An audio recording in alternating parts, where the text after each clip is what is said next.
Hello, webheads, and welcome to another edition of Spider-Man, the Animated Series podcast. I'm your host, Alex Robson, and with me, as always, is my co-host, my brother, comic book artist, and the biggest wheel of them all. It's Mr. Will Robson. Say hello, Will. Hello, everybody. We are back! Back from the dead. Oh, I've just seen in my view that I've got laundry in the background. Sorry, everybody. Ew, put your used pants away. Yeah, that's bad. Anyway, the reason I said that is because, obviously, if you're listening to this post, then you can still go and watch it, but we're live on Will's YouTube at RobsonINK right now, streaming a live episode of the podcast, but it will be available on all podcast platforms tomorrow. But how are you? It's good to be back. I'm okay, I guess. How are you? I'm okay. Well, we were doing How's the Art Life, and then we were doing How's the Lockdown Life. How's life in general for you these days, buddy? Since we're our over a month break, almost 2 months, I think. I'd say life is a real catch-22 at the moment. It's really been nice to have a break. I mean, especially if you're drawing in the comic business, you don't have any time off and deadline pressure, so it's been nice to have no deadline pressure for half a year. But then there's also the pressure of, I have no money and I need to make some income. So yes, so I think we'll start it off with the sort of bad news and the reason behind our long absence. Will's obviously still waiting to hear back from Marvel and other comic book properties to get some books coming back in. I have done some stuff. I've done some covers that I can't yet talk about. But the book that I was working on with Marvel back in March is still on pause. It hasn't been cancelled, but it's still on pause. Yeah. And I was sadly made redundant about 6 or 7 weeks ago. And the reason we took a break is we both needed to figure out what was going on, and I've obviously been looking for a job, and of course it's very difficult right now because a lot of companies are working with skeleton crews or still have furloughed staff, and they're not really hiring, especially in the advertising industry, which is my background. So yeah, it's been rather difficult for both of us and life-changing, but we're managing. So we've taken a break for all of those reasons, but also we were looking at ways to kind of bring more content to you guys and also monetize this podcast in a way that kind of gives you guys more and then gives us some in turn. So we've started a Patreon, haven't we? Yeah. And we're really excited to announce it. We've done some really funny ads, my brother and I, yesterday, which was cracking us up. Which actually, if you become a Patreon subscriber, you'll be able to hear a lot of those outtakes along with more. But we started a Patreon, and it's loads of different tiers, loads of different levels you can be a part of. You can do anything from just throw us a pound or a buck just to show your support. And then there's tiers going on from that. But one of the coolest things that we're doing in our Patreon is we love reviewing Spider-Man the Animated Series. We love reviewing the episodes. And my brother and I always enjoy chatting shit as we're watching these types of things. So we decided to do, just for our Patreon members, an exclusive movie commentary review. So you can vote on all the movies that we watch, and we will provide from start to finish our movie commentary. So we're starting with Sam Raimi's Spider-Man trilogy, which I'm actually really looking forward to going back and watching with you. It's been a long time. So we'll start with that, and then you guys can vote on from there if you're a Patreon subscriber.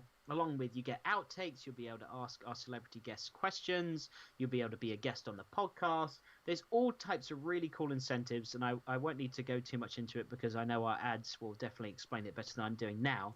But if you head to patreon.com/Spider-Man TAS podcast, you'll be able to see all the levels, and it's not necessary. It's not something where we're saying, if you don't do it, we're not going to do the podcast anymore, although eventually I'm going to run out of money and so we will. But if if you're able to, I know it's difficult times out there right now. Obviously, we're experiencing it, and we're not the only ones. But if you are able to, and you feel like it, that's super appreciated. There's so many incentives. Will's giving away a load of cool, different limited edition prizes and some of the tiers. Every month there's going to be a raffle. So, depending on what level of that you subscribe to, I'm giving away. You know how I usually give away on my streams a digital version of a comic?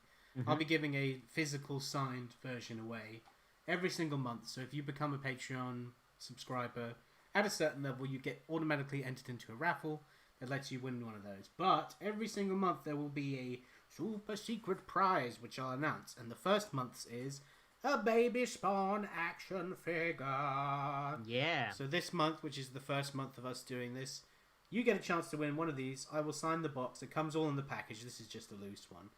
These aren't available in stores anywhere. Todd only has them at Comic-Cons. And I don't think he even has them anymore. I think they all sold out. I've got a box of them, and I'm willing to give them to you if you sign up. Yeah, so for no additional cost, and they're worth about 50 to 60 quid, if not going up in price. Yeah, and then other months, the super secret prize may be a sketch card, like what I've done on this channel. It may be a bigger piece, like an A4 or something like that. Probably most of it will be around Spider-Man the Animated Series, or just random stuff, so you never know. Yeah, so. Anything with your Marvel career, I suppose, that relates to you, or just your comic book career. Which is what I fancy drawing that month. So. Absolutely. So we've got lots of cool things. I know lots of podcasts do Patreon, and I've kind of done my research, and I think we've got some really cool stuff and more content to offer than most, especially with Will's Marvel career and his super secret prizes, and to get a comp from you, or to get an A4 print from you that's hand drawn, that's worth a lot of money. Well, it's not a print, it's a drawing. Yeah, that's what I mean, a hand drawn image. Sorry, yeah, that's a lot of money. I think I have some prints as well, so maybe I'll bust them out as well. Yeah, so head to patreon.com/Spider-Man TAS podcast and check it out. We greatly appreciate it. If you could, at least, if you don't want to donate, if you can't donate, that's totally fine. But if you could share it so other people can enjoy it and check it out for themselves, that's super appreciated as well. All right, so on with the show. We've got a little Kingpin and Smythe. Are you ready to come back to Kingpin and Smythe? Yes. Well, I will say right now I'm drawing a commission, which is Kingpin and Smythe sharing a milkshake. Oh yeah, that's right. We didn't even mention that. We've got so much going on, and it's been so long since we've done this, sir. So yes, we will kick off with Kingpin and Smythe whilst you draw Kingpin and Smythe. Yeah. All right. So this week's Kingpin and Smythe scenario has been written in by Terry West, and the scenario is: Kingpin decides he's going to run for president this year, and Smythe will be his vice president. What would their campaign look like? Well, he'd be like, well, Smythe, it looks like any old bloody criminal can sit in that bloody office, so why don't we try it out? He thinks that he's the Kingpin of New York. Well, I'll see about that. I'm a Kingpin of the country. The Chrysler Building's far more classy than Trump Towers. So gaudy, am I right, Smythe? And he's got to wear that god-awful wig. Well, I just rock a bald head and look Yes, fabulous. I know he's bald. We're in the same golf club. I've seen him in the showers. He's balder than me, Smythe. So I just imagine, can you imagine seeing all the, like on a ballot ticket, or all of those signs that go out on people's lawns saying Fisk Smythe 2020? Like, sir, I am a British citizen, and with your accent as well, I'm pretty sure that you're British as well. Now, this is a Brooklyn accent, Smythe. Hey, get me a cup of joe and a slice of czar, huh? See? Convincing, no? So yeah, I think it would be really cool. I mean, imagine the debates. Like, Smythe would be able to provide Kingpin with all the dirt as well on, like, his opponent. Yeah, he'd be like in a little, like, he'd have a spider slayer that crawls into his ear, like a tiny one that's like a radio I love thing. that. I love that. The Spider so Whisperer. Cool. The Spider Whisperer! That's a cool The gadget. Secret Slayer. Slays my opponent in the running. Yeah. Yeah, I think it would be really cool to see him run for president. All of his little slogans, like what would one of his slogans be? He would definitely have a hat as well, wouldn't he? Which would be like a purple hat. What would a cool slogan be? Like, It's criminal what's happening to this country. Let's make America the kingpin of countries. I don't know. Look, I'm working on it. Smythe is my PR man. He's doing a terrible job. I'm sorry, sir. I'm dealing with a lot right now. I'm running an entire campaign and trying to be vice president. Excuses, Smythe. I think the White House would be great for Kingpin since he wears white. Like it would just have purple curtains everywhere. Like I could see him doing Yeah. that. Smythe could have his little lab. I mean, I'm guaranteed to have his lab underneath the White House in the bunker I area. want to be Secretary of Defense. Smythe, you can't even get rid of Spider-Man. You can't do any of that. Well, he's like, I will become president and I will outlaw all costumed heroes. Oh yeah, he would do something like that. Who would his running mate be? Like, who would his opponent be? Oh, not his running mate. Sorry, that's Smythe. Who would his opponent be? Tony Stark.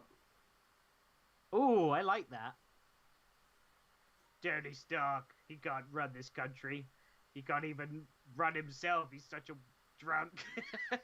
Right. I'm with you. He would expose the secret. Like, do you want this? And he'd have pictures like this alcoholic running your country the way he runs his life. Oh, he may even have Smythe make him an Iron Man suit. Can you imagine an Iron Man Kingpin? No one will know it's me, Smythe. The shape is, it's just clearly Kingpin. It's white with a purple iron cravat as well. Can you imagine when the face shield comes up and his chubby cheeks just stuffed into the Iron Man helmet? Smythe, I think it's a little tight across the neck. You make it a bit more form-fitting. Sir, I'm kind of digging you in that iron costume. Yeah. Do you want to take a hammering, Smythe? No. What do you know? They enjoy themselves. I was trying to relate that back to Hammer, that guy in Iron Man 2, the villain. Oh yeah, Justin Hammer. Yeah. Smythe could also be his own. He could be like the War Machine to Kingpin's Iron Man, and he could soup up his hover chair and make it like an iron hover chair type suit. I suppose it's kind of like that already in a way. Yeah, it pretty much is. Yeah, but actually he could make himself like an Iron Man suit and be able to fly, and he wouldn't have to worry about the chair anymore. Be funny if Trump was working for Kingpin this whole time because he owed him debts from, I don't know, building buildings in New York City or something. And it's I love that. I need you to corrupt the United States as much as possible. So while you're being an arse and making a fool of yourself, I can be on the backside causing crimes that no one pays attention to. COVID-19 is good for my business, so tell people not to wear masks. Yeah, exactly. I don't want to go too political with Kingpin and Smythe, although obviously I'll be political. Fuck Trump, everybody. There you go. I'll take a stance right there and give a shit. Fuck that man. Yeah. So I think it would be great though to see Kingpin in the White House, sitting in the Oval Office, smoking cigars, his feet up, and he's just like, it's good to be the king again. Yeah, I'd love that. So hopefully, we could possibly see a future for Kingpin as president, and maybe another scenario where he's visiting other countries and diplomats. Can you imagine him meeting the Queen? And she's like, "You sound British." No, I'm American. Promise. I swear I've seen you before. So we've missed out on quite a lot of comic book news while we've been gone. Things that actually, surprisingly, we really haven't talked about in just our own conversations outside of the podcast. So I'm pretty sure we haven't spoken about this. The first bit of news I wanted to talk about, which is a couple of weeks old now, is Michael Keaton returning as Batman in the Flashpoint movie. Yeah, I don't really know much about this. So they're combining different DC universes, which is cool. I'm a fan that they're like, hey, Flash can go to different parts and different universes, and Michael Keaton exists in this Earth, and we've got Ben Affleck in this Earth. So I'm quite excited on their take of it. I'm wondering if they're gonna do the Kingdom Come story, because Kingdom Come, he's quite an old Batman in that, and he's got a broken Well, they've neck. already done the old Batman story already with Ben Affleck. That's what they were pushing Dark Knight Returns before Justice League. Yeah, They're they like, were. yes, but this time Batman's even older. Yeah, that's pretty much You've it. seen middle-aged Batman. Now see bus pass senior citizen Batman. See pension Yeah, collecting see old age pensioner Batman. These Also, kids today. I mean, if they do it right, they could cue it up where he could be the Bruce Wayne Batman to a Terry McGinnis Batman Beyond. If they do it right, because if they're saying this Batman, Michael Keaton, still exists, and his universe still exists, and all those Tim Burton films are canon as far as in this Earth and how we're connecting everything. Do you think we'll see the Batmobile and like the Batcave and Tim Burton's Gotham? I hope so. I hope Tim Burton's involved in the aesthetic of everything as well. Yeah, I'm not sure if he is, but I still think it's great. I mean, we love him. He's our Batman, isn't he? He's the one we first watched when we were kids. So I'm so excited. I would get I know that I will get a major nostalgia trip from seeing Michael Keaton in that Batcave with that. That means Alfred would be dead. Yeah, Michael Gough is no longer alive. I hope Robin died. Well, he didn't have a Robin, did he? The Michael Keaton one. I suppose not. But then Batman Forever and Batman and Robin are kind of connected to I thought they were still the same. Yeah, it is supposed to be the same because Alfred's like, I've been hopping dimensions. Yeah. You're very handsome in every dimension, sir. Yeah, I don't know. I'm really looking forward to seeing more on that and knowing is he going to get in a suit? Are we going to see him just in a turtleneck? Or are we going to actually get him in a suit? I mean, seeing just him in a turtleneck with glasses sitting at the back computer is going to be cool enough. For me, like Michael Keaton just rocks Bruce Wayne at that angle, and I hope he has those '80s glasses on as well. Yeah, definitely. Those like what were they, like octagonal glasses, octagons? No, they were just like big '80s glasses. Yeah, something that like as a kid I was like, if I ever need glasses, those are the glasses I'm gonna get. Well, that's how Kevin Smith ended up having to wear glasses because he put them on because he thought it was cool. Oh yeah, that's right. And then he got terrible eyesight, so he actually needed glasses. And he's like, and I don't look like Bruce Wayne. So I don't know if other Batmans are going to return or other DC Universe characters or past characters are going to return in this, but it's interesting. I mean, I don't like this version of the Flash, Ezra Miller. I'm not a fan of him at all. Is he still the Flash? Because I thought he had controversy. Well, he had that controversy and he had that outburst with a fan, which is really bad. But I think Warner Brothers has just stayed quiet on that, and they're like, hopefully that dies down. They have not released any information whether he is not going to be the Flash or if he is. But so far, that is the plan. Is no one else has got the role. No, So I'm sorry, I just never liked his acting, and he comes across honestly as not a very nice person. No, he doesn't. He's just I agree with you. And if you like him, that's totally fine. If he's your Flash, that's totally fine. But for both of us, he doesn't really tick those boxes. I actually prefer the CW TV Flash. I think he's way better, and he's gotten so much more. I don't have an opinion on him because I only watched the first couple of episodes of that show, and just decided it wasn't for me. Yeah, that's fine. But I watched like 4 seasons of that show until I stopped watching because I couldn't. I wasn't interested anymore. But he had so much room to grow as Barry Allen. He's definitely, to me, he's up there as Barry Allen. So I enjoy him much more. In other news, did you see Chris Hemsworth is going to play Hulk Hogan in a Netflix bio? That's old news. I know, but we haven't talked about it, so we're talking about it now. You know what's annoying me, though? I've seen a lot recently, is there's been loads of really poorly manipulative news articles about nerdy stuff recently.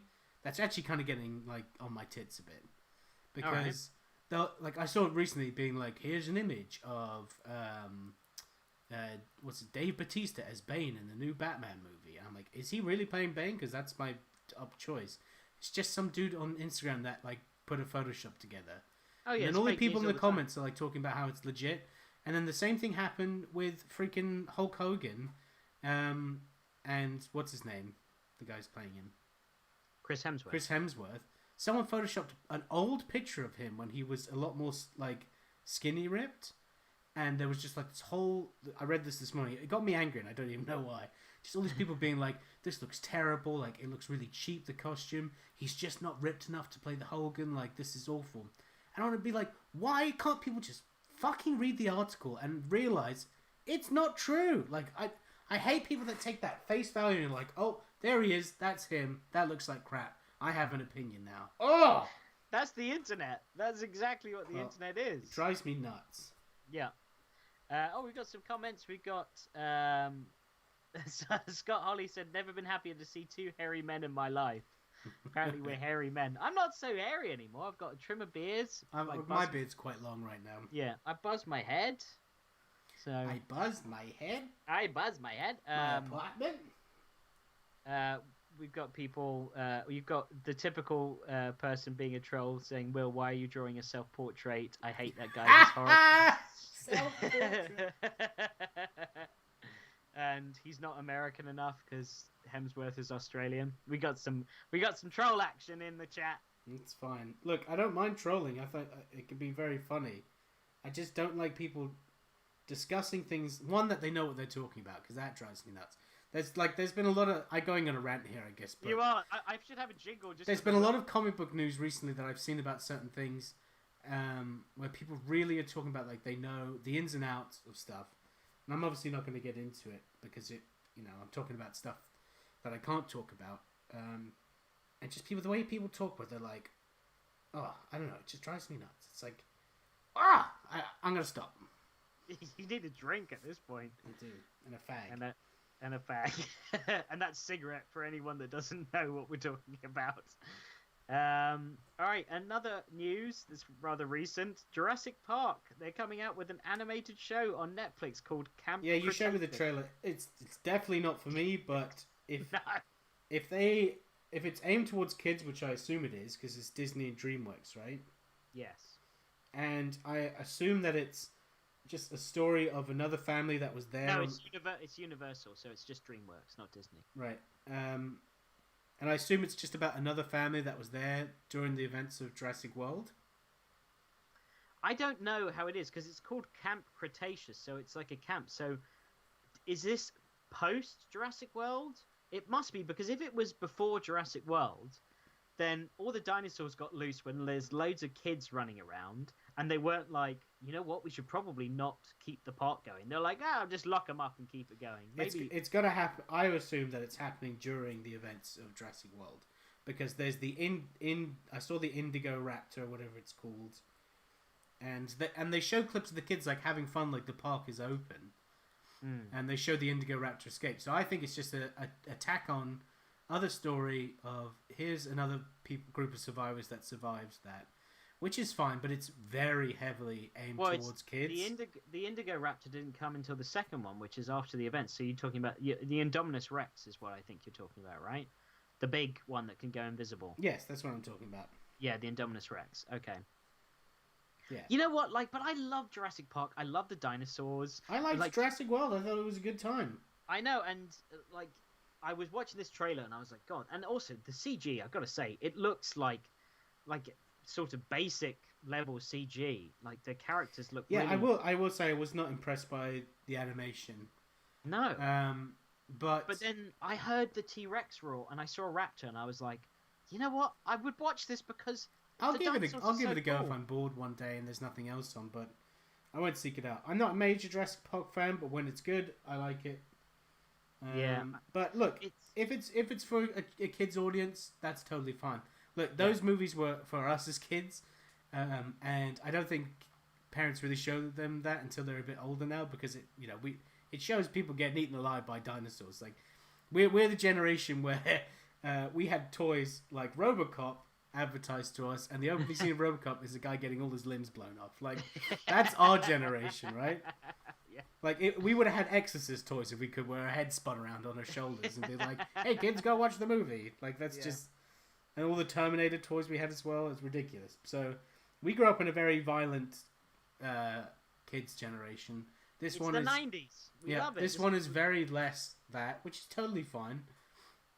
So that's who it's aimed towards. And then I'm fine with that. Look, if you just know who the audience is aimed towards, then that's fine.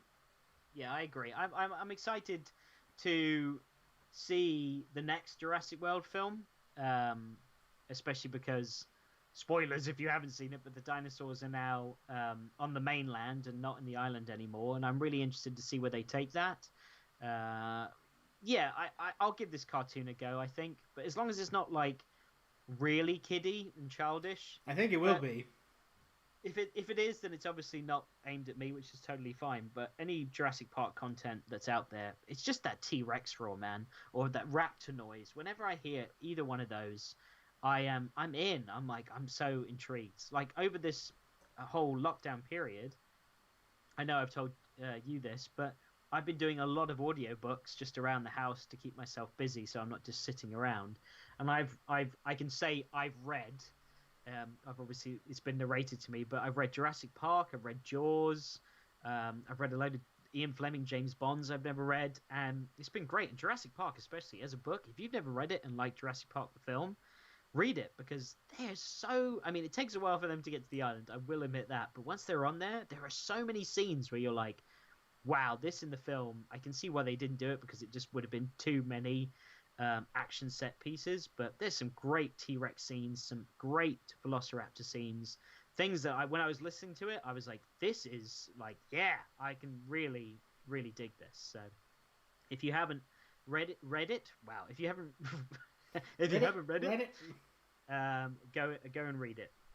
So next order of business, just quickly, because we haven't talked about this either, but two people that were in the comic book industry in some form or fashion passed away. Denny O'Neil, for one, which was quite sad, because his contribution to comics, especially Batman, and creating characters like Ra's al Ghul, or Ra's al Ghul, as he always corrected people, was amazing. And yeah, and I think was he an editor at one point as well? Yeah, I actually went back because Kevin Smith released his interviews on Fat Man on Batman with him. He re-released them so people could listen after he passed away. And that dude lived a life, and also like, went through a heavy alcohol problem at one point and came out the other side. And just it's an amazing interview. If you've not heard it, go and listen to it, because he's got some great stories, and especially when he gets into the Batman stuff, it's really good. And then Joel Schumacher died.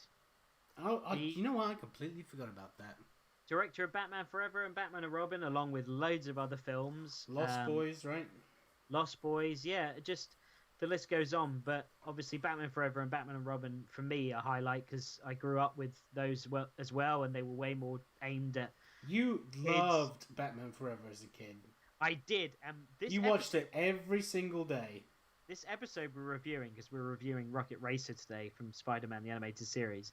There is a line that one of the characters says, and he says it just like a character in Batman Forever, and I was like, whoa, is that the same person? I'll get to it later, but it really jarred me. But yeah, it's a shame, because Schumacher, you know, he got a lot of flack for his Batman films, especially Batman and Robin. But I gotta say, man, like, he took on a huge project, and he made Batman his own whilst really being restricted by the studio and having to sell action figures, especially Batman and Robin. It was just a huge toy advert, basically.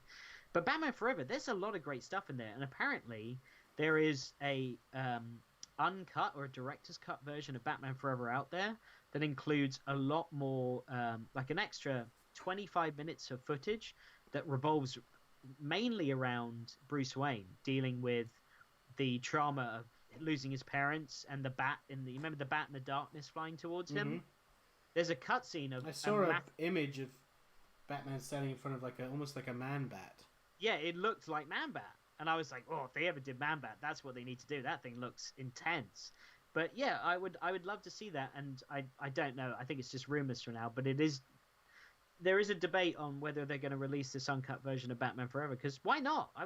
I'll watch it. I get extra footage. I watched that film loads as a kid anyway, but I'll happily watch it. Speaking of cuts and new edited versions, the Snyder Cut for Justice League, Zack Snyder is now finishing the movie for free, as he's used up all his funds, and he's basically he's shot most of it, or a big portion of it, and he's going to do all of the editing and such for no additional cost. Like he's basically going to see it to the finish line for no additional cost. So this dude wants this movie made really bad, clearly. I don't even know how he's allowed to do that contractually. Well, he's stated that he's going to do the rest of the movie for free now, and there's been no comment from him if there's going to be any additional reshoots, and there will also be no Whedon footage used. He said, "I will not use a single frame of Josh Whedon's Justice League." So yeah, do you think he's doing that so people can know exactly what he shot and what Joss Whedon shot? Do you think Joss Whedon got credit for something that he did where they're like, that's so Whedon, that was cool, and he was like, I filmed that was me, I'm going to cancel all of it. I suppose you actually will know, won't you, what exactly Whedon shot? I think that's his plan. He's like, yeah, and everyone's like, oh, this is everything I hated about this. He's like, God damn it. Well, there's also there's been a statement released by the guy who played Cyborg. I can't remember the actor's name right now. But he's come out and basically retracted a statement he made in Comic-Con a few years ago saying that Whedon was like a top-notch guy and working with him was great. And he's like, he publicly came out on Twitter and said, I'm going to retract the statement. Working with Whedon was one of the basically. Oh yeah, I think I read something, but it's because he's like, he's the type of creative. From what I read, it personally didn't sound that bad. It was quite verbally abusive, he said. Yeah, but I mean, so is Gordon Ramsay, and we love Gordon Ramsay. It's just, I don't know. I think some people get very passionate, and people might. I guess I'm playing devil's advocate here. Yeah, he was also shitting on Zack Snyder's his version, the entire film. Verbal abuse, as long as it's in the sense of creativity, much like Gordon Ramsay, I can deal with because I respond well to that type of method of someone trying to push you to be better. I can understand why some people don't take that well. But I wasn't there, so you know what? My opinion doesn't mean shit. Yeah, we don't know. I think from what it sounds like, it was pretty bad. And I also think for an actor to say that, years later and harbor that and then finally feel better, maybe he was waiting for Snyder to do his version of Justice League. He didn't want to make it worse or harder for him to possibly get this version out there. And he was waiting for the right time. That's why he took so long. But to harbor that and then finally say it, it's got to be pretty bad. He didn't call him a piece of shit or anything like that, did he? No, he didn't. But then we don't know what was said on set. But apparently, it wasn't a good experience to work with Josh Whedon.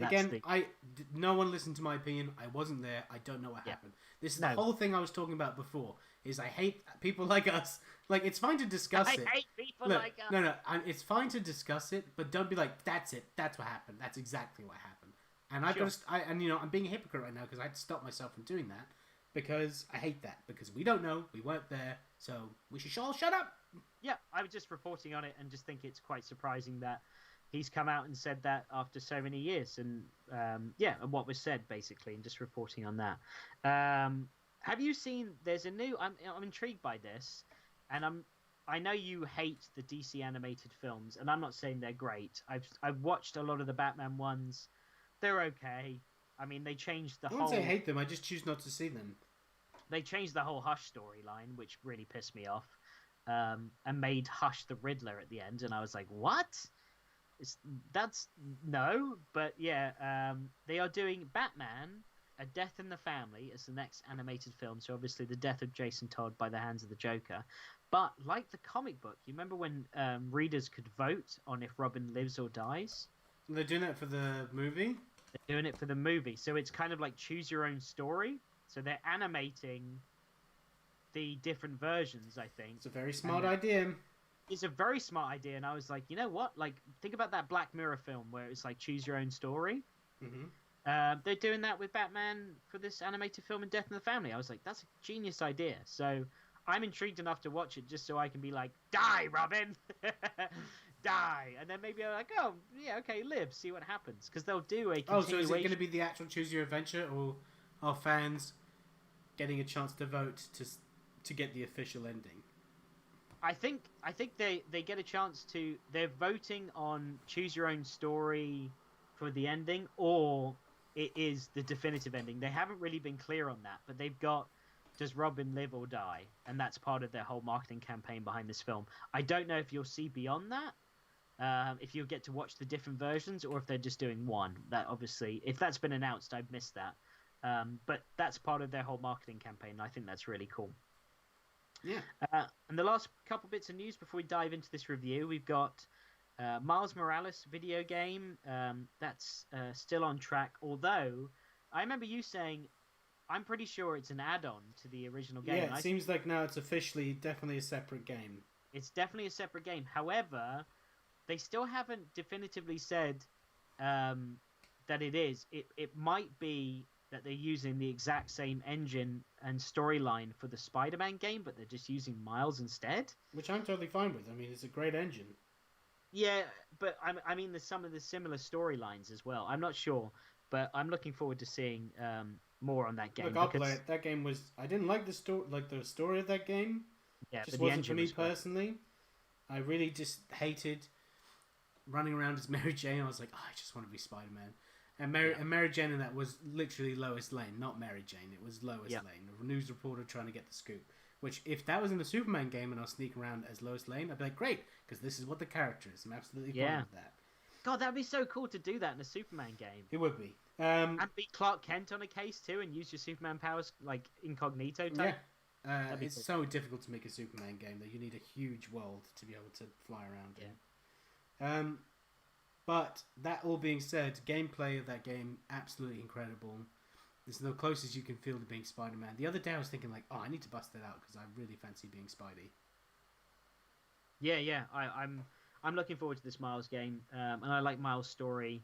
I watched Spider-Verse again for I don't know how many times, and Spider-Verse is the definite best version of Miles there has ever been. It's so good. It's such a good film. We got some people in the chat. Someone said, glad you guys are back. Someone said, hey, Will, I read the final issue of Spider-Ham and it was awesome. I really like Joker Spider-Man. Thank you very much. That was, for someone who wasn't a big fan of that movie, it was really good fun to take the piss out of it. And the final bit of news I have is Spider-Man news again. Spider-Man 3, which will be Home on the Range or Homeward Bound. I don't know what the fuck they're going to call it. But Spider-Man 3 will be pushed back to December 17th, 2021. So it was due... What, release date or filming? Release date. It's coming out next year in December. What, so we were going to get a new Spider-Man movie this year? We were going to get it early next year, and then it was pushed to November, and now it's been pushed to December. Okay. So, yeah, we'll have a continuation of Tom Holland's Spider-Man. Fine by me. I know I'm not a big fan of Spider-Man in high school. Can't hate Tom Holland's Spider-Man. He's rocking it. Yeah. Have you seen my Chicago Bulls shirts, mate? Very nice. I'm wearing a regular polo. Very nice. Kingpin's looking real cute with his little love heart bubbles and his milkshake. Yeah. I love it. Alright, should we get on with this episode review? Let's do it. Alright, so it's been a while since we've chatted Spider-Man the Animated Series and reviewed an episode. I was also really skeptical going into this review because I haven't watched this episode. It's not like when I've gone back and I've watched this show, it's not the episode that I'll watch. I usually skip it. So this has been like... I enjoyed it. Yeah, I didn't mind it. Yeah, I'm not sure how I feel about it too much. We'll talk and maybe I'll be able to... it's a bit topical for what's going on in the world today. Yeah, oh my God. and that's actually... hurt my soul that in 25 years it's still a major problem. Me too, and you know what? I'm very happy to talk about that, especially there's a moment where... I don't want to talk about it too much because we're just two privileged fucking white guys. No, I'm not talking about going into that type of detail, but just... The way they approached it, especially in the 90s as well, I thought was genius writing and very well acted. But anyway, Rocket Racer came out September 14th, 1996. It was written by Doug Booth and Mark Hoffmeyer. We've interviewed Mark Hoffmeyer on the show, so we've done his credentials, and you're very welcome to go back and listen to that episode if you haven't. But Doug Booth, some honorable mentions for him. He has written the Battle of the Insidious Six. He wrote that episode. But just as a reminder, Doug Booth was pretty much one of the architects of our childhood as far as writing for cartoons goes. He's written for Popeye, Spider-Man and His Amazing Friends, Smurfs, Super Friends, He-Man, Transformers, G.I. Joe, Teenage Mutant Ninja Turtles, Mighty Max, Street Sharks, X-Men, Captain Planet, Iron Man, Barney the Dinosaur, and like loads more. The dude, What a legend! Yeah, he was a legend. Is he alive?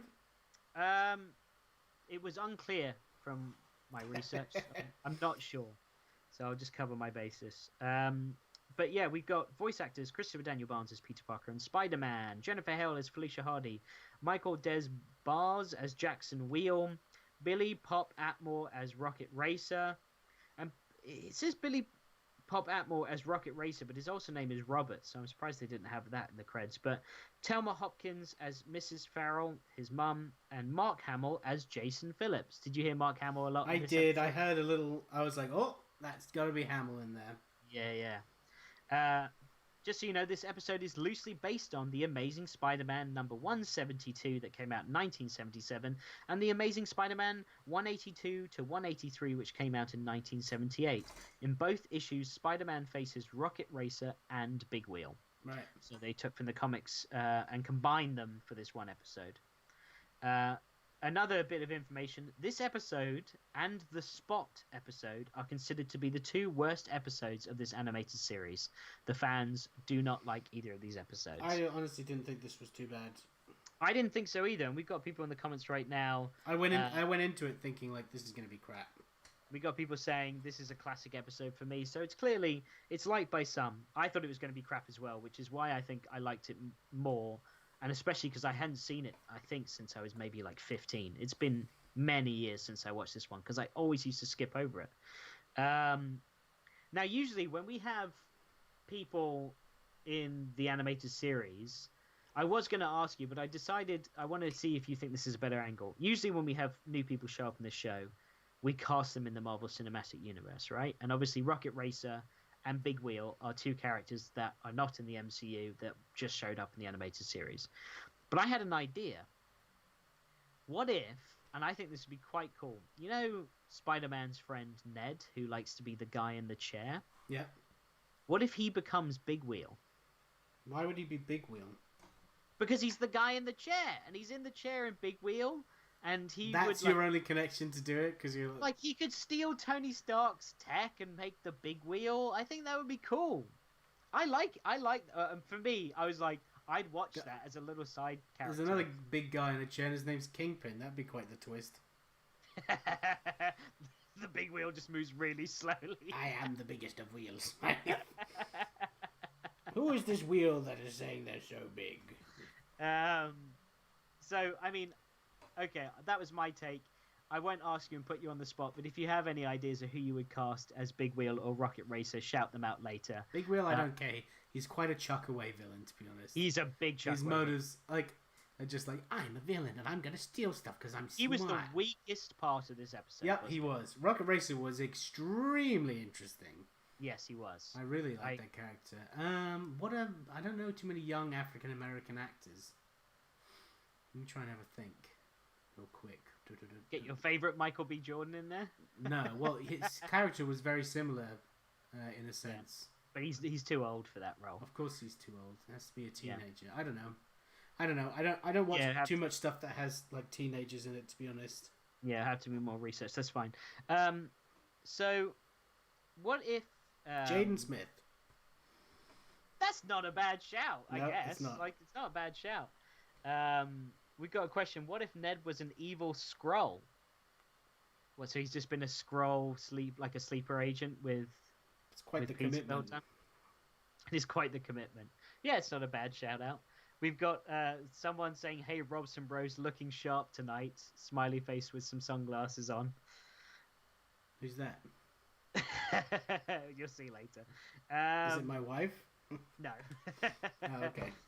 All right, so what did you think of this episode then? Let's hear your thoughts on it. So I was shocked. It really kind of broke my heart a bit, actually, because the premise of this is there's an African American kid who's growing up in a rough neighborhood, and he's getting pinned for crimes that he hasn't committed, like that stuff when those white policemen showed up. And they were like, you did it, bud, and they took him away. I was like, yeah, and they're like, we haven't seen you in a while. And I was like, and we're dealing with this right now. This was 25 years ago, I based know. on a story from the 1970s. And I was know. just like, oh my god. And then his whole mentality of being like, do you know what? Can't beat him, join him. If they think I'm committing all these crimes, I might as well commit these crimes. I was like, that. Oh, it hurts. I'm gonna go into my notes right now and talk about it because we're on the point of it. Because there's a scene where it's my favorite scene of the entire episode, where he basically confronts Spider-Man, and Robert gets in Spider-Man's face, and the delivery of these lines I thought was really like you felt the pain that he was going through, and he said to Spider-Man, "I bet when you take off your mask, you don't come to this area or this neighborhood, like." You know how much, and he was basically explaining how much harder it is for him, how he doesn't have the same choices that Spider-Man does, or people that are well off, and he just really demonstrates the harsh reality of his life. But once again, super pertainable today. But it wasn't. It was delivered in a way where it's like it was meant for that character. It was subtly making a statement, but it was also really meant for that character. And they painted that whole story. And in 20 minutes, you're like, I get where this guy's coming from. Like completely. When he was stealing, I was like, I probably would too if I had this guy's life, And if I was dealing. One of my favorite things is there's Spider-Man web slinging through the city, and he's like, "Oh, why can't I get through this kid? Like, why can't I just show him that science is a better way of going?"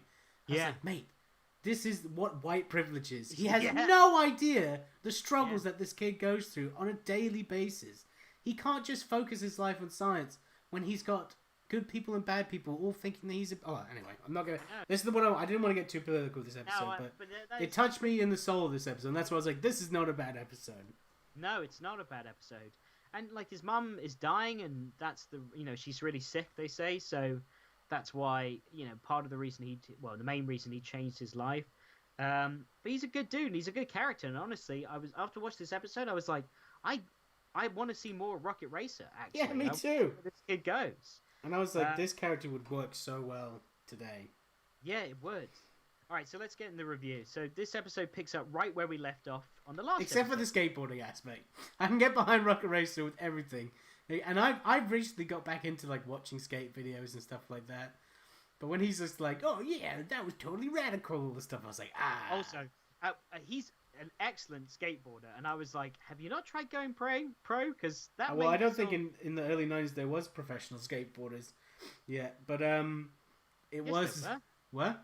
Yes, there were. Tony Hawk was around in the 90s. Yeah, but I think the idea of being pro and actually making money off of it wasn't as it is today. I'm pretty sure that. Well, I'm not. It all came with the X Games in the mid to late 90s. But right, what was I going to say?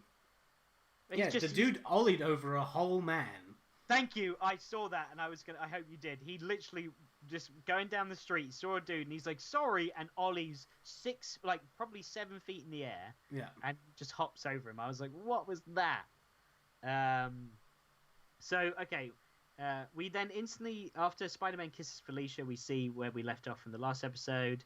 We get introduced to Big Wheel and his crew of high-tech bank robbers. What did you think of Big Wheel and his crew? Hated it. So generic, so basic. Yeah. And like I love when Rocket Racer sneaks in and he's like looking at them, and the guy who's running the pack just like goes on the biggest exposition tangent of all time. Oh my god. He's like, ha, everyone's like, ha, because he's like, save your diamonds, bud, because it's gonna be free next time. I was like, that's fine. And he's like, anyway, so the reason I'm a bad guy is because of this, and I'm really smart, and this is how I got all my technology. And I like to steal because this is why, and this is the thing you do. Right, everybody? Yeah, boys. Yeah, whatever you say. I mean, we really don't care. You've told this story every night for the last 6 it was weeks. so unnatural that, like, could you imagine, like, laughing off Joe's like, and someone's like, so when I was 12, I got beaten up by the local bully at school. And you're like, what? And that's how I figured out how to steal this technology. I think what it is that they spent so much time. Now the only way I get hard is when someone punches me in the face. So what do you guys want to do tonight, huh? You want to punch me in the face? They just spent so much time, good time, on developing Rocket Racer that they were like, oh yeah, we should probably try and make sense of why these bad guys have suits and this giant big wheel that like climbs up buildings and can blow things up. It felt very G.I. Joe or Power Rangers bad guys. Yeah. Every time I hear Big Wheel, I think what's that song where it's like, Big Wheel, McWheel, like the country song. Also, his name is Jackson Wheel. I know. I was like, what? That's like being Batman and your name's Bruce Bat. What the hell My name is that? Bruce Batman. Fuck. So, someone just said, frick Big Wheel, all the homies hate Big Wheel. That makes me, that reminds me of a particular line from Spider-Man this episode, where he goes, I always wanted to hang with the homeboys, and I was like, what was that line? Did you hear him No, deliver I don't that? remember that. He does web up the bad guys and hangs them upside down. But he goes, I always wanted to hang with the homeboys, and I was like, oh, dude. But are they African American? No, they're the thugs. They're all white. So what's the point of... Well, I don't get it. I thought you were pointing out that he said something which is considered extremely racist today. Well, it's just out of place for him. Like, it's just, he's trying to, like, sound like he's from the streets, and he's part of, like... Peter Parker. Yeah. Especially because Rocket Racer was like, I bet when you take off your mask, you don't come to this neighborhood. And Peter's like, no, I don't. I go back to Queens. So I felt so bad for Robert where he found that stolen money and the police think it was him. I know we talked about this, but... Well, to be fair, he did run up to it and hold it, and he was like, wow! You? No! No, if you saw a load of money in the street and you'd be like, whoa, and then just, like, come across it, maybe well, you know what? You've convinced me, maybe. And especially, you know what? He probably would have taken it because his mum's ill, and he's like, you know what? This will be great for my mum. Like, it was being robbed, and if I can... Like, I would, if I well, my mother was sick. Our mother was going through cancer at one point, and I would have been like, "Yeah, if this is gonna help, fuck this. I'm gonna take this." When Robert's mum told Felicia that Robert used to be a very bad boy, I just laughed. She's like, "He used to be a very bad boy." I was like, "What?" That's a weird. I also thought, like, plot wise, like, how was Felicia Hardy the only person she could call to go pick up her son from jail? Like, I'm so sorry. Because she's rich. She had to bail him out. I know, but like that wasn't why they were going there. Because she was like, "You're the only person I could like talk to this about." No, she said Felicia bailed you out.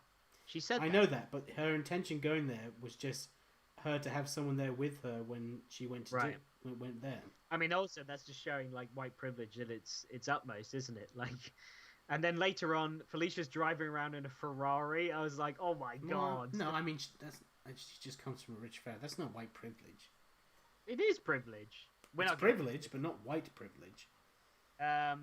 What do you think of Peter being a science teacher? Makes no sense. Name one university student that on their spare time is an unpaid science teacher. None. Especially when they're a fucking superhero as well. Yeah. Gotta go out. He's got no time. He's got no time. And he wants to go out with Felicia. I'm like, dude, you've got no time to do any of this. I laughed a lot when he walked in and all the students were like, "Good morning, Mr. Parker. Good morning, Mr. Parker. Hi, Mr. Parker. Hey, Mr. Parker." I was like, can you guys just all say it at once? And also, this is the first time and only time we see him do that in this show. He's never gone back to be a teacher since. Really? They never pick it up again? Yeah, so he's obviously just... in this episode, maybe he realized he had no time and he's like, I gotta quit this shit, I'm not getting paid, this is stupid. I like the dynamic between Peter and Felicia now, because she's obviously in love with Spider-Man. Peter can't tell her, he wants to date her, but she says she's seeing someone else, and he's competing with himself. That's just like classic Spider-Man stuff. Classic stuff. It's good. What did you think of Jason Phillips, the guy that's dating Felicia? Don't know anything about him. Really? Should I? You don't... I'm not going to say anything. Oh, I'm excited now. Okay, yeah, that's Jason Phillips then. He's dating... No, I'm just going to wait to expect that he's obviously clearly an important character. Is he the Hobgoblin? Yes, he is. Okay. Spoiler alert for anyone that hasn't seen it. Oh, you're listening to a podcast about Spider-Man the Animated Series. Did you forget that? And me saying something reminded you? No, well, what happened with my brain was, I was like, right, so he's an important character. And I was like, who does he look like? Slick back, brown hair. And I was like, oh, that's what the Hobgoblin looks like out of costume. So. Yeah, and also, it's Mark Hamill doing the voice. Yeah. So, that makes sense. I felt... I felt that so bad for Peter when he just asked Felicia on a date and she said no to him. And then Jason asks Felicia on a date right in front of Peter, and she says yes. I was like, that was a dick move, Felicia. Because he's like, Felicia, will you go out with me? She's like, I'm seeing someone. I'm sorry, Peter. And then Jason walks in, and he's just like, being Mark Hamill suave. And he's like, will you go out with me? And she's like, yeah, I'd love to. Peter's like, Peter has let her down a lot in the past. Yeah, I guess. But to do it in front of him, I was like, that's a burn. And did you notice that one of the thugs, the tattooed thug, is voiced by Mark Hamill as well? That's the Mark Hamill that I noticed. I didn't even notice that he did the voice of Jason Phillips. Yeah, I noticed the other guy because when Rocket Racer was like bumped into him in the streets, I was like, oh, that's Mark Hamill. Yeah. When Peter visits Robert at his mum's grocery store, he calls Peter Dukes, and I have no idea why. Like, he calls Peter Dukes. I think he says, like, what do you know about this, Dukes? And I was like, what? Where's Dukes coming from? Do you notice how great the web slinging animation was in this episode? Yeah, it was pretty good. Really good. Quite a few clips of this episode. I've seen a few clips in like GIFs and like YouTube videos and stuff, and cutscenes. So yeah, it's some good animation. How ridiculous was it when Robert is chasing the thug with the arm tattoos and he ollies over that person standing up? Oh, we've talked about that. Now I'm talking about the same thing. Good job. I love editing in post. What do you think about Big Wheel's secret headquarters and his meeting with the squad? Lane, we've already discussed this. Yeah, I know, but the headquarters as well. I'm like, where did this come from? Yeah, the moment like he pulled in, like his car was like taken down, I was like, I'm watching a cartoon. Yeah. It felt very Back to the Future too, with Robert testing out his hoverboard. Like, it just felt like the hoverboard out of Back to the Future 2 when he was testing out that tech. Nope, no comment. Cool. The voice of the reporter in the helicopter is the same voice as the young Vulture in this show. Oh, yeah. Did you hear? Yeah, I heard similarities and I looked it up. I was like, oh, it's the same guy. Did you notice when bystanders were watching the news report on the TVs that were in the display of the window? Which also, by the way, don't you miss that? Like walking past a shop window and there's a load of TVs. I don't think I've ever experienced that. I've just seen it in movies and things. Oh, there used to be a shop that I used to like walk by and look at that sometimes when I was younger. But why do you miss that? I don't know. It just feels like. Don't you miss just seeing a bunch of plugged-in TVs playing the same thing at the same time? But they're all different sizes and picture quality, so you know which TV's gonna be the best for you. I don't know why I'm from Minnesota as well.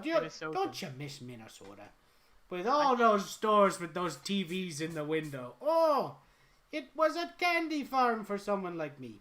Now I'm Irish. Don't you miss it when back in the old country with all the TVs? Fuck's sake. Alright, listen. I think it's nostalgia that does it for me, right? Because I saw it in so many movies, like RoboCop, as I know we talked about that already today. Yeah, because I was going to say, like, what store gives you nostalgia that has that? Because I grew up with you and I don't remember any store like that. There's so many movies that have that. Yeah, there's movies, but you said, like, I remember a store just like that. Yeah, there was a shop that we used to go to as kids. I think it was like Curry's or something when we were really young, and they used to have like a load of TVs displayed in the window, and also a Radio Shack in America had that as well when we moved there.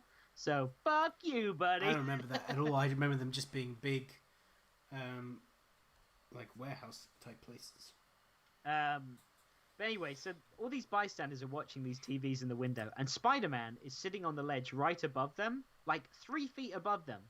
And then he web slings away, and no one. He just rips a big fart, like, and everyone's like, "What the fuck?" But no one, like, if you're looking at a bunch of TVs at a shop window, he's right above, and no one noticed him swing away too. And he's not speaking like in a dialogue; it's like out of dialogue. So he's like, "Gosh, what am I gonna do about this?" Everyone's like, "Oh, hello, Spider-Man." What do you think of the scene where Spider-Man tries to save Rocket as his magnetic boots are stuck to the elevator? I thought this scene was like, what a way to go. Yeah, I thought it was a little silly. I don't know. Rocket had to be like, my magnetic boots are stuck and I can't override the power converter. Oh, there was so much just like, I'm trying to explain science in a second. Yeah. So this is where the line comes up that reminded me of Batman Forever. he's stuck to the bottom of the elevator, Rocket is, and he goes, "Don't leave me!" And it sounds exactly like the security guard on top of the vault at the beginning of Batman Forever. Yeah. He's just like, "My shoes are melting!" What does he say? Like, poison, acid, or something like that. All of those lines that guy delivers are so jokes. Hold on! As Batman's like, "Hold on." And then he just breaks the cable and he just screams as he perfectly flies, the vault perfectly flies back into the hole it came out of, which was a stretch. When I watched Batman Forever rather recently, I was like, all right, that is a huge stretch that the vault flew back in. But yeah, a line, "Don't leave me," it just reminded me so much of that, and I was just thinking about the intro to Batman Forever. Spider-Man once says, "I never realized this finger was so powerful," and I was just like, "Title of your sex tape." Meh. It was just he like held up his finger because he obviously stopped the elevator. Spider-Man's jokes are getting worse, aren't they? Yeah. They are getting worse. Did you notice Big Wheel's beardy lab technician that just pushes buttons for him? Like, he's watching that video of Robert breaking in, and he just yells at this like big bearded like lab technician. He's like, "Hit play, hit pause," and this guy's like, "Okay." And I was like, "You had to hire someone to do that? That's what you needed him." He's his tech guy. Is he? He seems pretty tech savvy himself because he was like an aero engineer or whatever in that massive exposition he gave. Oh, yeah. When I was an aero engineer. My favorite animation scene out of this episode is Rocket Racer is being chased by Spider-Man through traffic, and like the angles, and it was like a bird's eye view at one point. Yeah, it was good. It was really good. So I like the scene where Felicia is in a Ferrari and being chased by Big Wheel. I did think that was cool. Big Wheel. That's gonna be something you say now every time I say Big Wheel. Did you notice there's a scene where Spider-Man is just standing in an alley and he's kind of standing there for like an awkward 2 seconds, and then two thugs just run at him and he just grabs them and smashes their heads? Yes, I did see that. Yeah, he's like, yeah. It was so weird. I was like, why did they do that way? Yeah, that was weird. I did catch that one. And there's a scene where like Spider-Man saves Rocket, and he stands on the edge of a building and he's like holding him and they're having a conversation and he's like spooning Rocket. Did you notice that? I took pictures because I was laughing because it looked like some like romance film. Like it looks like they were going to have a kiss. Do you see this? Like it looks like they were going to have a little smooch. Look that bad. And Rocket's legs are like slightly tucked behind Spider-Man's there. If you look up. Did you see at one point near the end of the show, Rocket he's in street clothes and he runs towards somebody, then he kicks them in his Rocket gear, and then it cuts back to him in street clothes. Oh no, I missed that. Did you see that? So clearly they just were like, "Oh, I can't be asked to animate." I was like, we have him kicking someone already. Just use that. Just use that. Yeah, I think this episode, because we're nearing the end, I think like what was really cool about this is that the Rocket Racer character, as we said, is someone that really stood out and I want to see more of. And also, don't you think it kind of paved the way for Miles? Like, Miles is like a more modern day version of Rocket Racer. Not completely, but... They're totally different characters. Yeah, they are totally different in some aspects, but like the whole thing of him wanting to make a difference and Spider-Man kind of like tutoring him and stuff like that. Like, I like that angle. Like, it's why I love Spider-Man didn't tutor him in this, though.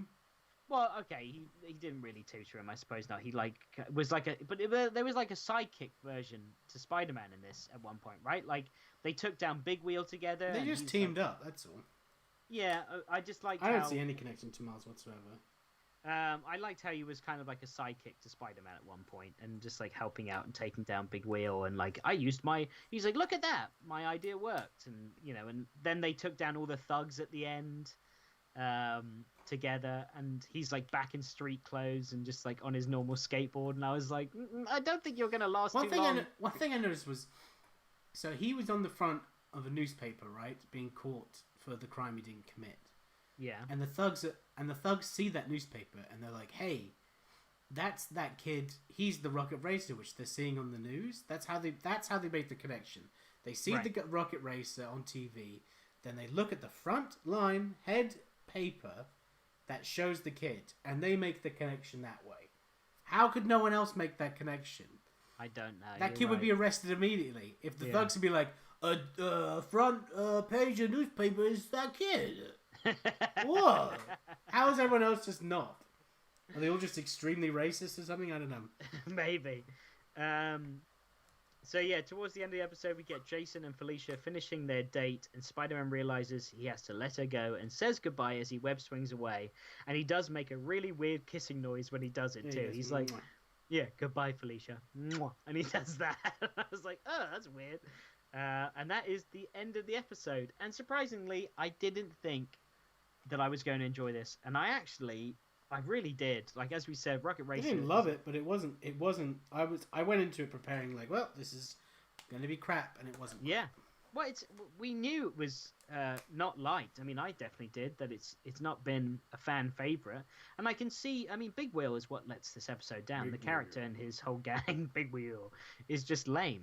But yeah, I think overall, it's a good episode, and I don't think it's one of the show's worst. Definitely not. All right, you want to get into some sense of whip? Yeah. So, did you notice any breaks in censorship in this episode? No. There was some massive breaks in censorship when it comes to broken glass. I was like, whoa, they don't care at all. Oh, really? So there's broken glass on the cop cars when Big Wheel. He's a fisherman now. I was going to say Big Wheel runs over them, but I got caught up in my words. But broken glass as Big Wheel runs over the cop cars. And then there's definitive broken glass when Rocket Racer fires a rocket out his gauntlet and blows a hole in the skylight and shatters it to pieces. Oh, yeah. And then when he's in the jewelry shop, he's blowing holes in all the cases of the jewelry cases. He is, yeah. The glass shards are everywhere. So those are the two big breaks in censorship. Otherwise, this episode was squeaky clean, but I was like, there's some clear breaking glass there. So that's all I could see. If anybody, once again, if they ever notice any other breaks in censorship that I've missed or Will has missed, then write us. You can do that at staspodcast@gmail.com.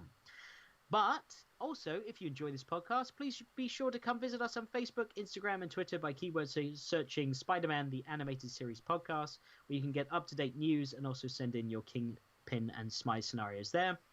Be sure to rate, comment, and subscribe to us on wherever you get your podcasts. So whatever platform you're listening to us right now, be sure to comment and subscribe, as it helps us wall crawl up the charts and attract both new listeners and guests. And finally, you can follow Will on all his social media pages, see his artwork, stay up to date with what he's working on now, and get a glimpse into the workday of a comic book artist. Will, where can our listeners find you? Anywhere at RobsonINK, and that's RobsonINK. That's right. And once again, to quickly point out, we do have a Patreon. It is not necessary, but super appreciated. Please visit it at patreon.com/Spider-Man TAS podcast. And if you cannot donate, that's okay. But if you could share it and get it around, that is also super appreciated. Because Will and I don't have any jobs. Hey! Nope. All right, you want to move on to some fun trivia? Some questions? Okay. You want to do your little trivia jingle? Every time we do this, you do a little jingle. Do I? It's been so long. Because it has been long, so we kind of started. It's trivia time with the fat one and the one that's getting fatter. I know which one I am. All right. So I'm the one that's getting fatter. I want to be that one. What, you just want to be the fat one? Who's the fat one? Oh, look at Kingpin and Smythe. That's lovely. Kingpin and Smythe, and they're having little milkshake. Oh, I'm going to quickly look in the chat, actually, before we go into questions. So, supposedly Big Wheel is never called Big Wheel in this series. That's true. They just call his machine the Big Wheel. Got Hey Guys, Miss You Both. Do you guys think that Sony will release a Miles version of the PS5 console? That'd be cool. I know they did that for Spider-Man, the game. It'd be cool if they did a Miles version of the PS5. I would get it because I would like a black version of the console. I think the PS5 looks strange. Yeah, it does. It looks like... I love that one I sent of you where it's Aku from Samurai Jack. Yeah, you have an exclusive PlayStation 4. You have the Batman Arkham one, don't you? I do, yeah. It's grey. It's a light grey. It's really... And Green Day says, how would you feel about Big Wheel coming into the MCU? Well, we did miss that. I think he came into the episode later, but we did touch on that, and we don't want him in there. But if he is... It's just your gimmick is a big wheel. Yeah, but tech and all that stuff, but I get it. It's not great. I think Ned, as I've said, Ned would make a great big wheel. He's the guy in the chair, so he can be the guy in the big wheel in the chair. That's why I want to see it. That's the only reason. Because he's a lame supervillain. So, Ned being a supervillain... I don't want Ned to turn evil. I like Ned. Yeah, but I think it would... that always happens to Spider-Man. His friends always end up turning against him or something horrible happens to them, don't they? Yeah. Ned is either going to become a bad guy or he's going to die. That's what's going to happen. Ned's not just going to keep on helping Spider-Man and be okay. Might do. He's going to die or he'll be a villain. Might do. Maybe he'll become the Hobgoblin. I'm not even going to touch that one. Taking bites out of his Hobgoblin would just be me dressed up as the Hobgoblin. Taking bites out of his pumpkin bombs. We're allowed to make fun of fat people because we are fat ourselves, you see. All right, trivia time. It's trivia time. All right, the helicopter reporter. This is question 1. Ready? Mm-hmm. The helicopter reporter watches Spider-Man and Rocket Racer as Rocket is stuck to the elevator outside the hotel. This hotel's name is also a common phrase that was used by Stan Lee. What is the name of the hotel? I would assume it's Excelsior. It is Hotel Excelsior. He says it out loud. He's like, Spider-Man and this kid with sticky boots. He doesn't say that, but they're stuck outside Hotel Excelsior. Question 2. The big wheel is referred to by many different names in this episode. For instance, Felicia calls it a Ferris wheel. But who calls it a hula hoop? A hula hoop? Mm-hmm. Spider-Man? No. Want another guess? Rocket Bro? Yep, Rocket Racer calls it hula hoop. Rocket Bro, is that what you call it? Yeah, Rocket Bro. Rocket Bro. Question 3. In the opening scene, one of Big Wheel's men has tattoos all over his arms, and later on you see those tattoos. What are the tattoos on his arms? Is it barbed wire? No, I thought it was at first. It's snakes. Oh, okay. That's the one that's voiced by Mark Hamill, isn't it? Yes. Question 4. What was the name of Robert's mum's grocery store? You see it I knew this was going to be a question. You see it so many times. I wasn't going to do it. Their last name isn't Ferrari. No, but it's close. It's because I saw it and I was like, that's going to be one of the questions he asks. So I committed it to memory for a second. And then I was like, what was it again? I was like, oh, maybe he won't ask it. It's something. Flannery? Right. No, you were closer with Ferrari in a way because you got the first couple letters right. Hey, I'll tell you what. There is a comedic actor who's very funny, but he played a shit Sherlock Holmes. What's his name? He's also in the new Eurovision film. Will Ferrell? So so what is it called? Farrell Grocery? Yeah, Farrell's Grocery. Yeah. But it's spelled Farrel. Farrell's I think that Eurovision movie is going to be a cult hit because that movie was so stupid and I keep thinking about all the songs from it recently and I'm like, I guarantee that's going to be one of those movies that people talk about in 15 years where they're like, I love that movie and they start singing a stupid song from it. No, I haven't seen it. I've debated on watching it or not. I'm not sure. We loved it. It was so stupid you could not like it. Right. Okay. It's got Pierce Brosnan in it. You love Pierce Brosnan. 2 more questions. What did the thugs throw Robert into in his mum's grocery store? They threw him into a clearly marked... Watermelons. Yeah, melons. Well done. A bit racist, I thought, but... Oh, yeah. Holy shit. Well, it said melons, not watermelons, but yeah, it is a bit racist. Well, they were melons green and they had the same patterns on them. And then the final question. During the episode, Big Wheel calls Rocket Racer a gremlin, right? He says, get this gremlin off my machine for good. Excuse me. Bless you. Okay, so the reason I'm bringing this question up, so Big Wheel calls Rocket Racer a gremlin. A gremlin is a fictional creature that originated in World War II. People started saying it in World War II. Really? Yep.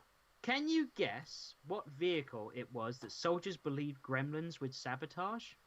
Which is how they coined the phrase gremlin. Big wheels. No, it was not a big wheel. A tanks? I don't know. Now, where did Big Wheel learn how to do what he does? He's a what engineer? Oh, it was in the Air Force. Yes, so it's planes. Yeah. So that is an aero term. Many malfunctions and superstitious pilots believed it was the work of mystical gremlins in World War II when the plane would malfunction after being tested. That's because people are stupid. So we've also got another question, or no, more of a statement. He could be treated like Raimi was going to do Mysterio and just be a one-off beginning villain. I think that's him referring to Big Wheel. Yeah, I mean, I'm sure eventually the way that superheroes and villains are rolling out, I wouldn't be surprised that we see Big Wheel in some live-action interpretation in the future at some point. There's such a plethora of amazing villains to choose from in the Spider-Man universe. Yeah, Big Wheel's going to be on the 28th Spider-Man movie. But I bet he'll just be some throwaway villain like Green Day was saying. All right, it's the final category of the day. It's the Daily Bugle Fact of the Day. Fact of the day. Fact of the day. It's a fact. All right. And it's a day. And I'm scrolling and I'm scrolling and I'm scrolling and I'm scrolling. Stop the scroll. Okay. Fact number 16. The backgrounds seen during any Spider Sense scene in this show are a nod to the backgrounds used during the Ralph Bakshi era of the 1960s Spider-Man cartoon. What? I don't understand a word you just said there. It was poorly phrased. The backgrounds seen during a Spider Sense scene in this show, so all the Spider Sense scenes that we've seen, are a nod to the backgrounds used during the 1960s Spider-Man cartoon. So the backgrounds that we see in the Spider Sense are the same backgrounds that we see in the 1960s. Just in the Spider Sense? Just in the Spider Sense. What I'm getting at is they took animation cells from the old 60s cartoon and put it in the background of the Spider Sense scenes. Okay. That's kind of cool. That's pretty cool, yeah. I like that fact. What do you think? Was that a good fact? There's the fact, and it was from the day. And that's pretty much our show, bud. Oh, I'm nearly done. Oh. Keep it rolling. Kingpin's looking great, I will say. Well, you could end the podcast, but we'll just keep it going on the stream. Well, that's going to be weird. I'm going to be like doing my outro. You can talk to people in the show and stuff. It'll be fine. All right. Well, if you want to hear more of the podcast, then go on over to RobsonINK YouTube. That's true. Yeah. If you wanted to hear the conversation after the conversation, then you can see it on RobsonINK. We'll try and do more live episodes, but we will obviously be recording as normal as well, but putting them up on podcast platforms. But yeah, not only can they see more on RobsonINK, but you know where else they can see more, bud? Patreon. I wonder how many times people are going to be like that. Maybe we'll ask people in the chat now what type of content they'd like to see on Patreon. Yeah, and also you guys as well, any listener, if you go to our Patreon and you're like, yeah, that sounds cool, it'd be really cool if you had this, this, and this, we're open to suggestions, guys. Look, if you can't help us, like I said, it's not necessary, but if you can still support us, even if not financially, like sharing the Patreon or sending in ideas for us that we can put into our Patreon tiers, that'd be super appreciated. And I love hearing from you guys. Every time I get a message or an email from anyone on the podcast, he creams his pantaloons. I love hearing from you guys. I'm always engaging, even if I don't answer right away or it takes me a couple days. I always answer back. I make that a point. Yeah, because it's great to hear from you guys. We love the little community we've started with this podcast, and as much as the last 6 weeks of being especially unemployed has been really difficult, it's been nice to read messages from you guys saying, look forward to you coming back, we miss you, or hope it was all okay. So yeah, without you guys we wouldn't have the show, really. We'd just be one fat guy and one on his way to being a fat guy talking to themselves. On his way. So yeah, thank you guys for listening and supporting us, and check out our Patreon, share it around, donate if you can, It's super appreciated. All right, I'll wrap up the show now, okay? Is there anything you want to plug before we head off? No. All right. Well, that's all the time we've got for this week. Join Oh us yeah, next I'm time. open. I'm available for commissions. Email right. me at robsonrequest@gmail.com. My wife would have killed me if I didn't say that. That's true, yeah. Email me at robsonrequest@gmail.com and I will send you a price list of my commissions. Yeah. Or sign up for Patreon and get those commissions as a potential monthly raffle special item that you could win. Yes, for the cheap. Yeah, for the cheap. Okay. That's all the time we've got You for this could week. win it and flog it on eBay and make a profit. Every time I start the outro, you talk. Are you done? Yeah. All right. That's all the time So we've got when for I this was trying out to be an aerodynamic pilot, and I lived on the street. Oh, sorry. Son of a bitch! Hoopa! Join us next time where we'll continue talking all things Spider-Man, the animated series. Until then, I've been Alex Robson. I've been Will Robson. And remember, with a great podcast comes great recordability. Bye. Hi guys, how's it going? Hey everybody, this is the pod after the pod. You're on the pod after the pod, guys. This right. is the post pod. Oh, awesome! We've got Scott Holly says I'll be signing up for the Patreon tomorrow. Scott, Yeah, that's very kind, Scott. Thank you so much. Scott, that's super appreciated, dude. Thank you. That's really great. Green Day says maybe more MCU fan casting in the Patreon, like everyone outside of the animated series. Could you elaborate on that, Green Day? What do you mean by fan casting as part of the Patreon? What, like people write in their fan casts and we talk about them? I think he means just fan casting more MCU characters that are not appearing in Spider-Man the Animated Series. Okay. Realize I'm on camera here, but I'm looking at my chat here, so I look like I'm not paying attention to people. Let me try and move this around. Okay. Mitch Gibbs. Oh, Mitch Gibbs, what's up? He said, I've watched you guys... Gibbsy boy. Mitch don't gives a fuck. I've watched you guys play video games or maybe showing off comics. Could do something like that. Potentially, I mean, we're going to have our movie reviews, which I'll ask you guys in the chat now. What do you think about the idea? So we'll be doing movie commentary reviews.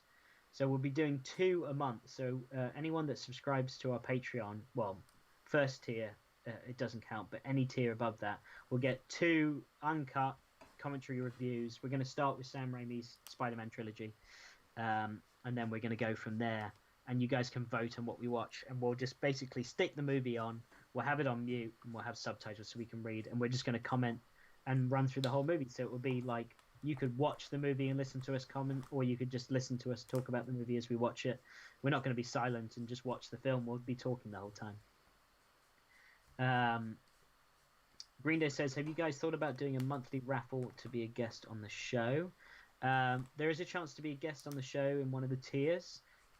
It's part of a one-time guest, because if we did a raffle and we got the same person twice, that'd be a bit weird. And of course, once you're on it once, and yeah, you don't have to be in it again. But we also, I don't know, I don't want to have too many guests coming on and trying to fit them all in, obviously, because we want to be able to review episodes and put out the content we've been doing. I'll think about it. Maybe it could be like a little segment. Maybe it could be a monthly raffle to be a guest on the show, and you come on for 20 minutes or 15 minutes and we talk to you about Spider-Man and ask you a couple of questions. It's not a bad shout. Yeah. That could be good. Scott Holly says, I'd pay double if you do a commentary on Venom. You haven't seen Venom. I have not seen Venom yet, no. You should watch Venom as one of the movies. Definitely. We'll put it on the list. Yeah. Yeah. So I'd have to watch Venom for the first time on mute. With subtitles. Yeah. That'd be alright. You're not missing much. And I'll be like, dude, that was really good. I know what you're talking about. You're like, trust me, if the sound was on, you would have hated it. Yeah. Yeah, so if you guys like the commentary reviews, it sounds like you do. I'm glad, because I think that's going to be a lot of fun and great content that we wouldn't normally be able to do if it wasn't for Patreon, because doing all of this stuff for free, well, it's not for free actually, it costs money to run a podcast, and I'd have to set up a whole new channel and everything else. So yeah, we thought Patreon was a good place for those to live.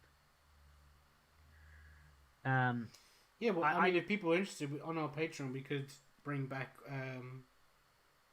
the casting thing that we used to do. The other podcast we made. What, casting call? Yeah, we could do that exclusively on the Patreon, because I know a lot of people missed it. So yeah, that's true. If you guys liked casting call and want that to come back, that could be part of Patreon as well. Definitely, that's a good idea. Yeah, I like the idea of monthly raffle to be a guest on the show, and I would do like a quick segment. Oh, I tell you what, you should do for them is a quiz about Spider-Man the Animated Series, and then I can give away a signed comic if they answer enough questions right or something. It's not a bad idea. Yeah, it would be cool. Yeah, like maybe ask them like a couple questions about the show, like who's your favorite character, who's your favorite voice actor, what's your favorite episode, and then quiz them on a couple things, and then yeah, we can do something like that. That sounds fun. Yeah, and so they also get a chance to win a free comic as well, which would be fun. Yeah. Yeah, no, that's a good idea as well. Well, I'm glad this is all being recorded, because I can just go back to it and listen and be like, oh yeah, that one. You could write it down, but I could, but who does that anymore, Smythe? People with jobs. Xavier Moss says, any chance of sometime in the future a compilation of all the Kingpin and Smythe scenarios illustrated by Will? Oh, well, that would be a lot of I'd have to be making a lot of money to commit to that. Yeah, animation takes a long time. It'd be great. Animation, just drawing comics.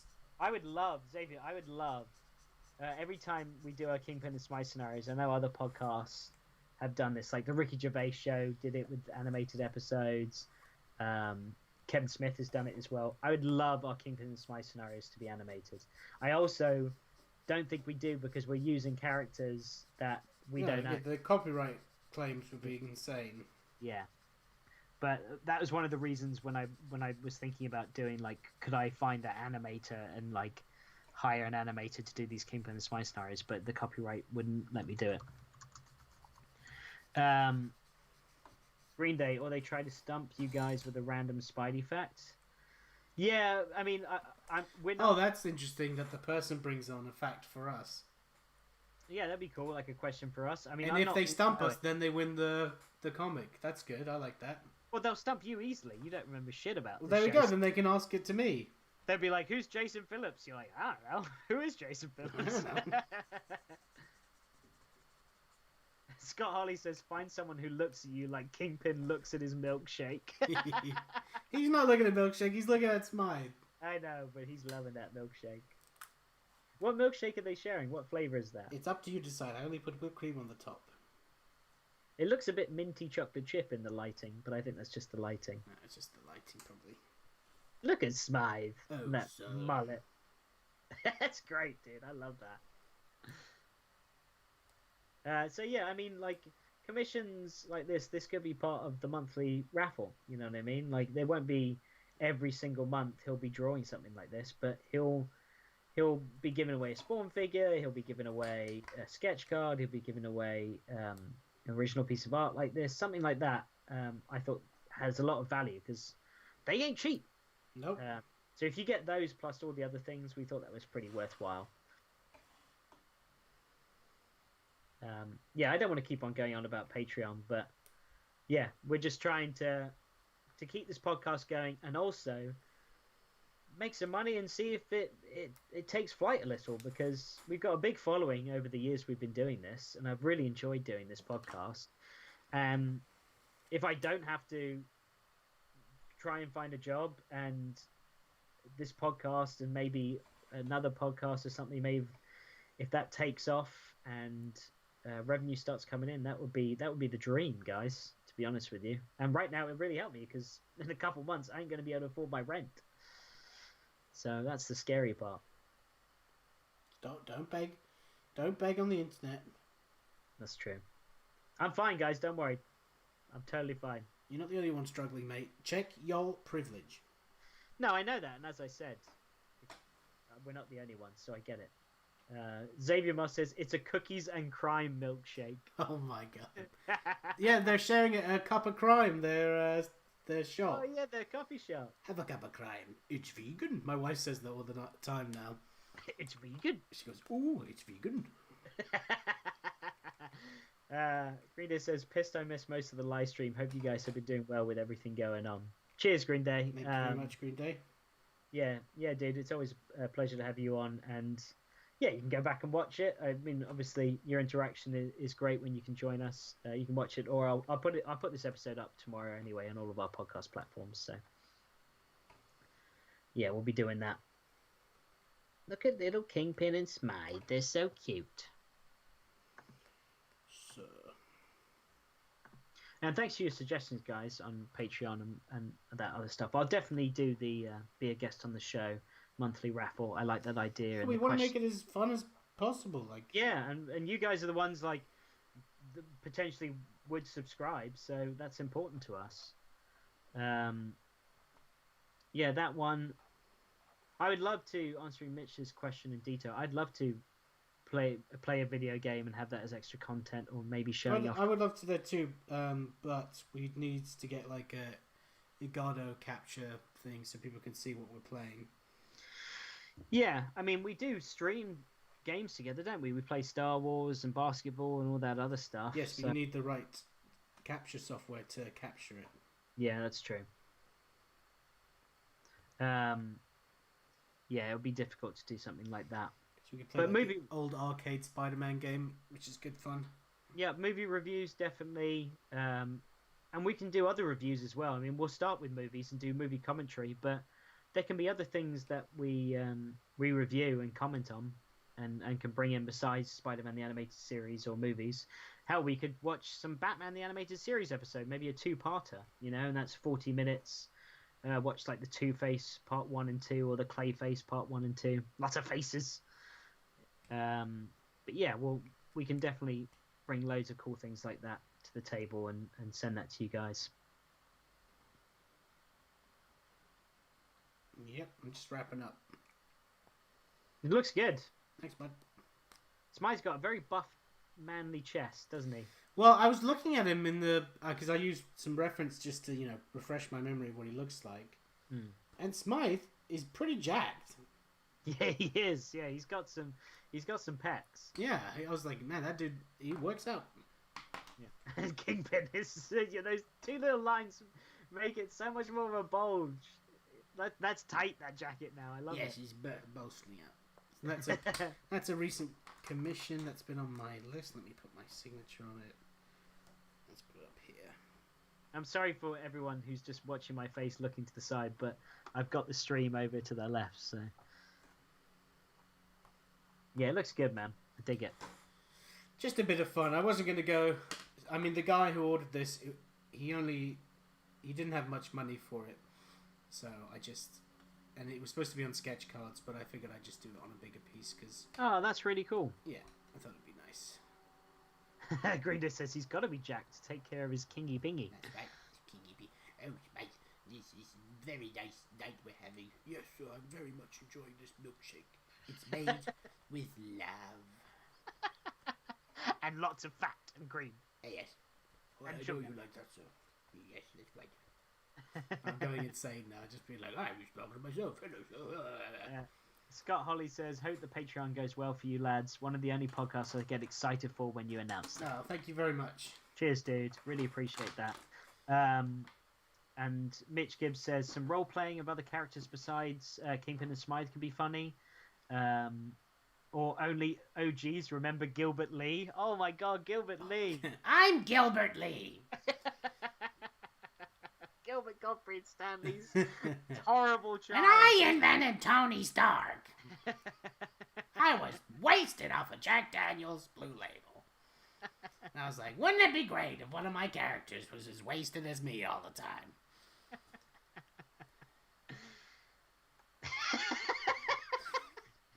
Who's gonna do the ironing? Iron Man! That's a good idea.